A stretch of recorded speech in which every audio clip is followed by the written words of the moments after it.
Ven Espíritu Santo, llena los corazones de tus fieles y enciende en ellos. Envía, Señor, tu Espíritu y serán creados y se renovará la faz de la tierra. Oh Dios, que iluminaste los corazones de tus fieles con la luz del Espíritu Santo, haz que guiados por este mismo Espíritu seamos del bien y gocemos siempre de su divino consuelo por Cristo nuestro Señor. Amén. Gloria al Padre, al Hijo y al Espíritu Santo. Como era en el principio, ahora y siempre, por los siglos de los siglos. Amén. Después de haber celebrado el día de ayer esa apoteosis del Día del Niño, aún en estas circunstancias de confinamiento que estamos viviendo, hoy celebramos el Día de San José. La Iglesia fue declarando este día, Día de San José Obrero, precisamente por la fiesta internacional, mundial del trabajo. El día 1 de mayo es Día de los Trabajadores y por lo tanto se impondría una reflexión sobre San José, pero en su momento la haremos. Vamos a continuar con el ritmo de la Pascua en el que estamos y hoy, siguiendo estas lecturas propias del viernes de la tercera semana, pues vamos a profundizar en estas lecturas, en esta tercera semana. La segunda lectura va tocando, como ven, diferentes aspectos de nuestra fe, que debe ser un alimento más imprescindible que el pan de nuestro cuerpo. Bien, digo que las lecturas siguiendo diferentes aspectos de la vida cristiana. En aquellos días, Pedro tomó la palabra y dijo: ahora veo con toda claridad que Dios no hace distinciones, sino que acepta al que le es fiel y obra rectamente, sea de la nación que sea. Dios envió su palabra a los israelitas anunciando la paz que traería Jesucristo. Jesús es el Señor de todos. Ustedes saben lo que acaeció en toda Judea, cómo Jesús de Nazaret empezó su actividad por Galilea después del bautismo predicado por Juan, cómo Dios lo ungió con el poder del Espíritu Santo, cómo pasó haciendo el bien y devolviendo la salud a todos los que estaban esclavizados por el demonio, porque Dios estaba con él. Después que Dios lo resucitó de entre los muertos y Él nos mandó predicar al pueblo y atestiguar que ha sido constituido por Dios juez de vivos y muertos, de Él hablan todos los profetas y así en Él recibirán por su nombre el perdón de sus pecados. Todavía estaba hablando Pedro estas cosas cuando descendió el Espíritu Santo sobre todos cuantos estaban escuchando su discurso. Los discípulos de origen judío que habían venido con Pedro no salían de su asombro al ver que el don de Jesús se derramaba también sobre los paganos, pues les oían hablar en varias lenguas, glorificando a Dios. Tomó entonces Pedro la palabra y dijo: ¿se puede negar el agua del bautismo a estos hombres una vez que han recibido el Espíritu Santo lo mismo que nosotros? Y mandó bautizarlos en el nombre de Jesucristo. Luego le rogaron que se quedase allí por unos días. Los apóstoles y los hermanos que había en Judea se enteraron de que también los paganos habían recibido la palabra de Dios, y cuando Pedro subió a Jerusalén, los convertidos del judaísmo discutían con él y le reprochaban el que hubiese entrado en casa de hombres incircuncisos y hubiese comido con ellos. Pedro entonces comenzó a exponerles punto por punto lo sucedido. Ante estas palabras se tranquilizaron y glorificaron a Dios diciendo: así pues, Dios ha concedido también a los demás pueblos la conversión que conduce a la vida. Bien, en esta lectura tenemos dos partes. Primero, anuncio explícito de Jesús de Nazaret como el verdadero Salvador. Pedro recoge la trayectoria de la expectativa de los hombres en Israel, recoge la expectativa del corazón humano y esa expectativa la anuncia a Jesucristo. En segundo lugar,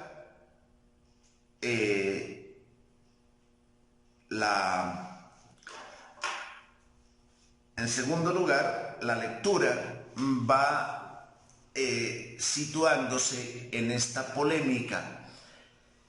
Esa vida de Cristo responde a la expectativa solo de quienes le esperan explícitamente, del pueblo preparado, del pueblo judío, o esa expectativa o esa vida de Cristo responde sin distinción a todo hombre. Realmente las ansias de Dios y la vida de Dios es para quienes explícitamente ya le buscan y por lo tanto le conocen, ya de alguna manera han tenido un anuncio, o es en el fondo la respuesta para todo ser humano que de manera difusa le va buscando precisamente porque no le conoce. La respuesta de Dios y por lo tanto la vida de Cristo y por lo tanto el mensaje cristiano y el sentido de nuestra propia vida es para los judíos, o es para los cristianos, o es un mensaje universal. En realidad, en nuestra vida, Dios responde a ese rincón recóndito de nuestra sed religiosa, o Dios responde globalmente a todo el ser y a todas las perspectivas de la vida. O sea, esto es el fondo de esta lectura. Pedro rompe con la expectativa del pueblo de Israel y dice: israelitas, Dios también se preocupa exactamente igual de los paganos. Y cada uno le oye, por extranjeros que sean, en su propia lengua. Hay ahí del Ponto, de Mesopotamia, de la actual África o de la actual Asia. Es igual, vengan de la latitud que vengan, realmente a todo el ser humano, a todos los seres humanos, Dios es la llamada esencial que todo ser humano está llamado a vivir, y es la esperanza y el sentido de todo ser humano y de todos los aspectos del ser humano, no solamente de ese rinconcito de nuestro ser que es el horizonte religioso, unos ratos de nuestra vida. También las cosas dentro de nuestra adecuada escala de valores y dentro de nuestro enfoque es fundamentalísimo, porque si no, a veces podemos ver como que ir a las pautas, ir a misa, son como esos momentos, pero después voy a lo mío. Ay. Es decir, conecto con Dios pretendidamente, teóricamente, unos ratitos de la vida. El resto de la vida la hago absolutamente independiente de Dios. Eso ciertamente no es así. Bueno, hablando y profundizando en este sentido global de vida, dice esta segunda lectura de los sermones de Bueno, por responder a estos antiguos autores que iban poco a poco profundizando en estos diferentes aspectos de nuestra vida cristiana, ¿no? Nuestro Señor fue conculcado, pero a su vez Él conculcó la muerte, pasando por la muerte realmente como si fuera su camino, como si fuera un camino. Es decir, a Cristo le machacó la muerte, pero Él machacó la muerte como si fuera un camino.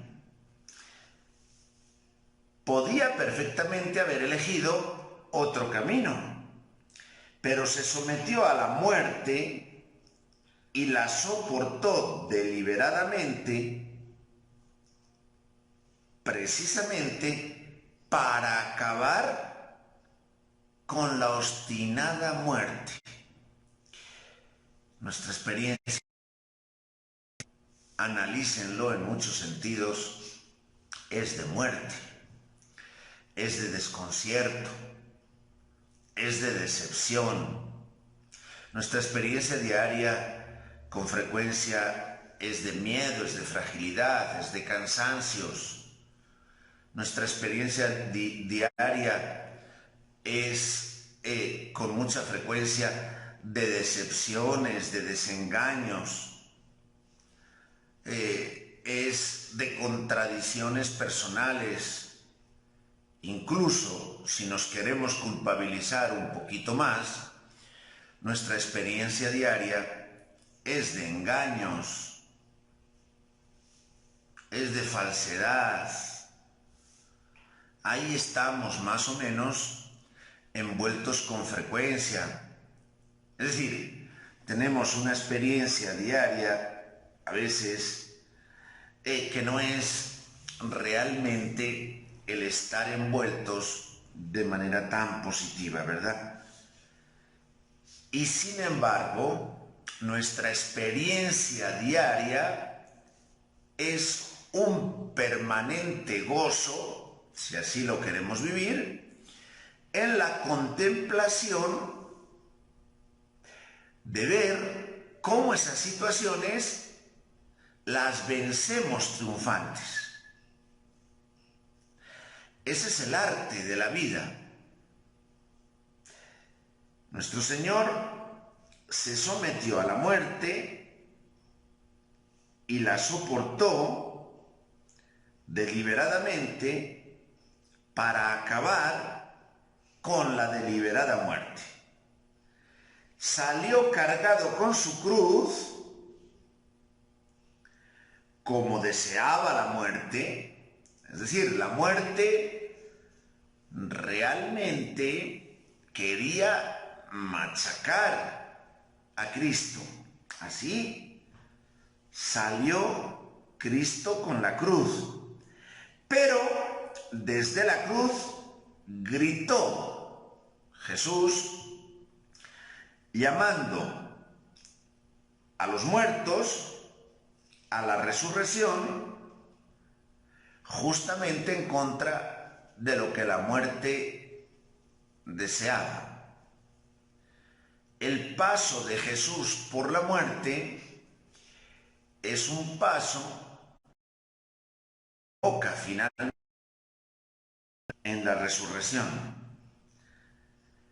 La muerte le mató gracias al cuerpo que Jesús tenía y que había asumido.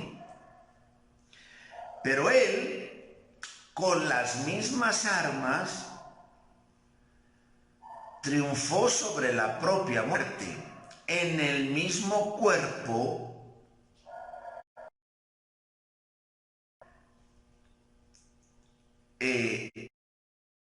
sobre la muerte, venció a la muerte.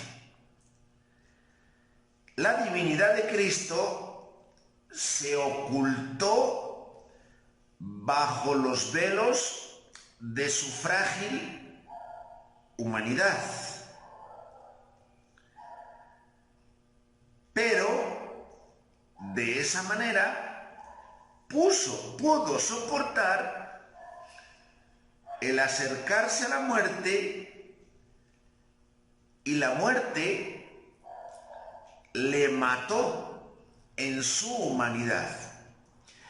Y sin embargo, su divinidad, en esa misma muerte, consiguió vencer la propia muerte. Es decir, la muerte destruyó la vida natural, pero esa muerte fue destruida a su vez por la vida sobrenatural que ahí surgió, dándole el significado de entrega a la muerte y propiciando la resurrección.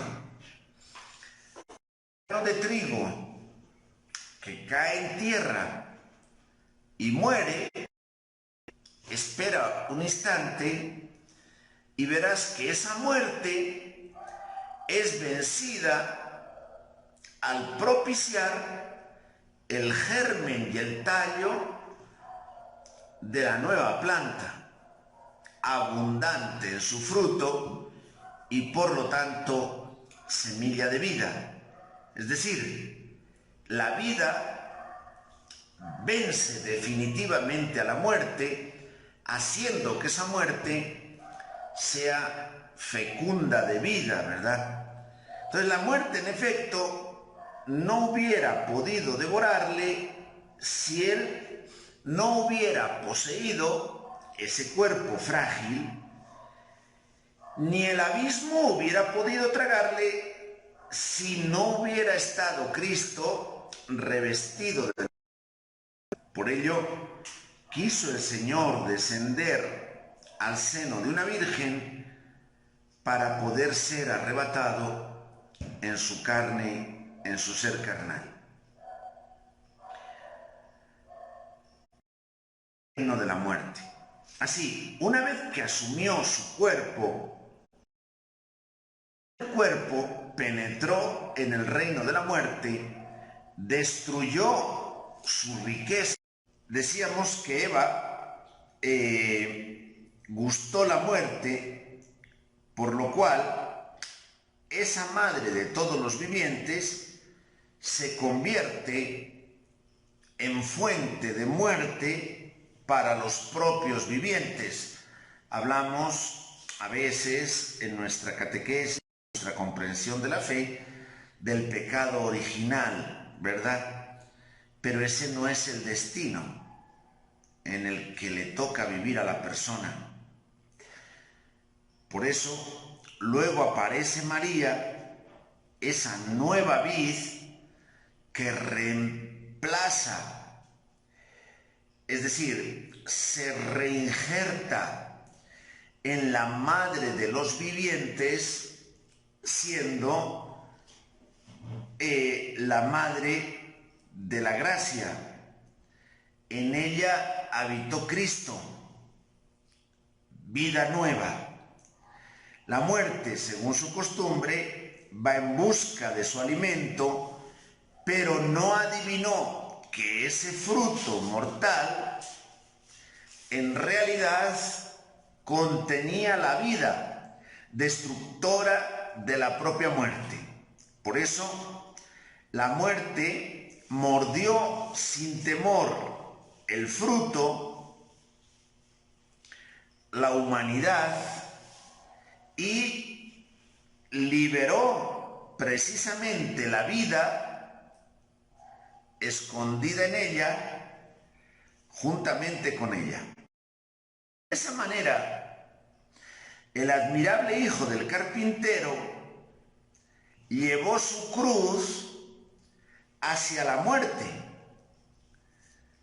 que todo lo devora, y de esa manera, en esa cruz, condujo a todo el género humano por la muerte a la mansión de la vida. La humanidad entera, a causa de ese árbol, había sido precipitada en el abismo inferior, pero precisamente no por el árbol del paraíso, sino por el árbol de la cruz, alcanza la mansión de la vida. En el árbol, pues, en que se ha injertado un esqueje de muerte amarga, se injerta otro de vida feliz, para que confesemos que Cristo es el Señor de toda la creación. San Efrén acaba diciendo: a ti la gloria, a ti que con tu cruz elevaste como un puente sobre la misma muerte, para que las almas pudieran pasar por él desde la región de la muerte a la región de la vida. A ti la gloria, a ti que asumiste un cuerpo mortal e hiciste de él fuente de vida para todos los mortales. Tú que vives para siempre, los que te dieron muerte se comportaron como los agricultores, enterraron la vida en el sepulcro como el grano de trigo se entierra en el surco, que luego brotará y resucitará, llevando consigo a otros muchos. Vengan, hagamos de nuestro amor una ofrenda grande y universal. Elevemos cánticos y oraciones en honor de aquel que en la cruz se ofreció a Dios como un holocausto para enriquecernos a todos. Hay como una especie de paradoja. ¿Cómo es posible que eligiendo el camino del sacrificio resulta que experimentamos el camino de la gloria? Eligiendo el camino de la renuncia y de la entrega diaria, eligiendo el camino del mirar a los demás y de poner efectivamente nuestra relación hacia los demás primero, encontramos el camino de la verdadera felicidad. Anoche hablaba con alguna persona y después de algunos aspectos de vida muy confusa, comentaba yo a esta persona: oye, ¿y no será que necesitas verificar y hacer auténtica tu relación con las cosas, con los bienes materiales, con el dinero, con el vestido, con tu apariencia? Es decir, las realidades materiales, la relación contigo mismo como persona, reconocerte quién eres, reconocer verdaderamente tu valor, tu relación con los demás, encontrar la sublimidad del encuentro, de la valoración de los otros, esa interactuación con la otra persona que siempre es un milagro, que siempre es un misterio, que siempre es una sublimidad con cualquier persona. Y tu relación definitivamente con Dios. ¿No será que tienes que checar un poquito y reconciliar tu relación con las cosas, contigo mismo, con las demás personas y con Dios? O al revés, con Dios, con las personas, contigo mismo y finalmente también con las cosas. Esta es una tarea, pero esa reconciliación pasa precisamente por la muerte. Es decir, pasa por la renuncia a tu propio yo, por el tomar como Jesús tu propia cruz, envoltorio que aparentemente te desemboca en la muerte, y sin embargo tu propia cruz es el germen que tiene escondida la vida. Algo así, repito, como el grano de trigo que aparentemente está destinado a pudrirse en la humedad de la tierra, pero que precisamente en esa destrucción encuentra el germen de la vida que ciertamente renace. Eso es el descubrir a Cristo cada mañana y saber que yo no me vivo solo hoy. Yo hoy me estoy viviendo realmente frente a Dios. Me vivo con Dios. Me vivo siendo una sola cosa con Dios. Ese es el sentido religioso. Quiere decir que no asumo las condiciones de la vida. Quiere decir que asumiéndolas, en ellas voy a encontrar precisamente el camino de mi resurrección, el camino de mi vida, el camino de la vida eterna. El gran arte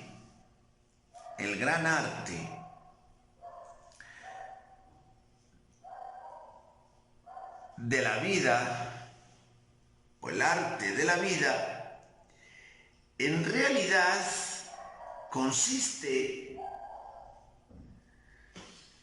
en vivir la vida como todo el mundo, envuelta en esos signos de muerte, es decir, en esas condiciones que son pasajeras, efímeras, se desvanecen, y sin embargo, en esas condiciones estoy viviendo la vida eterna. Esa es la condición del cristiano. No sabe vivir en cada momento la vida eterna, no ha dado con esta clave de la fe. No está viviendo en lo mortal lo sobrenatural. Y con frecuencia vivimos sencillamente en lo mortal, revestido de algunas formas religiosas, pero no pescamos la característica de una vida sobrenatural. Esas formas religiosas puede ser el ponerme en el cuello un escapulario, el tener en la cabecera de mi habitación un cuadro de la Virgen de Guadalupe, porque es de alguna manera un signo de un detente que me defiende, o ir a misa. Son formas religiosas, o participar en qué actividad aparentemente religiosa. Pero una cosa es vivir la vida ordinaria envuelta en los signos de la muerte, pero no ser capaz de hacer explotar esa vida de muerte y de identificar la vida sobrenatural que surge. Eso yo lo veo, por ejemplo, cuando una persona está en misa, pero está con la mente bloqueada y pensando en qué sé yo qué cosas, ajena completamente a la vivencia sobrenatural que en esa Eucaristía se está celebrando. o está en las pautas y anota en un cuaderno. Y a un determinado punto, con una frescura, se levanta y se va. La persona no puede ser que haya conectado con el sentido de vida que a través de esas pautas se le está generando en el interior, o a través de ese rato de oración, o a través de esa vida o de ese sacrificio vivido con Dios. Quiero decir que a veces vivimos en lo externo de lo natural, pero no sabemos reconocer que eso natural está impregnado de lo sobrenatural y no conectamos con lo sobrenatural, como si Cristo en su camino del Calvario no entendiera que está haciendo el camino de salvación de los hombres y que está caminando no hacia una muerte muy evidente, cuando finalmente, después de haber dicho en tus manos entrego mi espíritu, expiró.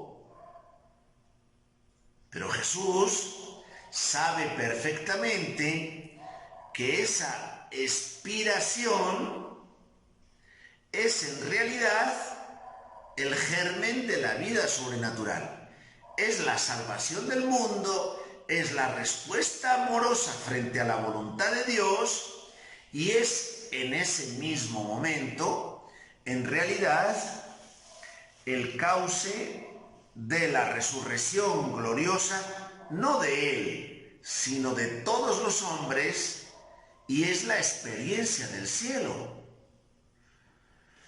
Esa paradoja no la solemos reflexionar, y más cuando esa paradoja está revestida de los pequeños detalles de nuestra vida. Pongo un ejemplo sencillo, cualquier pequeño detalle, ¿verdad?